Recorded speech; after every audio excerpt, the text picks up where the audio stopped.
Praise the lord. హల్లెలూయా. ఒకసారి స్తోత్రం చెప్దాం అందరం. మన మధ్యలో సహోదరుడు రాజు గారు ఉన్నారు. కైకలూరు నుంచి వచ్చారు. తన జీవనోపాధి నిమిత్తమై లారీ డ్రైవర్గా దూర దూర ప్రాంతాలకు వెళ్తూ ఉంటారు కదా. అలా లోడ్ వేసుకొని బీహార్ ప్రాంతానికి వెళ్ళాడంట. బీహార్ ప్రాంతానికి వెళ్ళినప్పుడు కొంతమంది యవనస్తులు అక్కడ తాగి, వాళ్ళదేదో ఫెస్టివల్ జరుగుతూ ఉంటే, పండగ జరుగుతూ ఉంటే తాగి హడావిడి చేస్తా వెళ్తున్న లారీ కింద బ్యాక్ టైర్ కింద పడ్డారంట. ఒక వ్యక్తి పడి స్పాట్లో చనిపోయాడంట.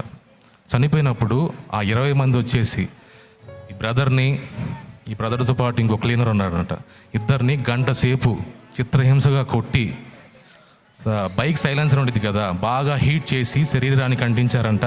ఒకసారి స్క్రీన్లో చూపిస్తారు చూడండి ఒకసారి.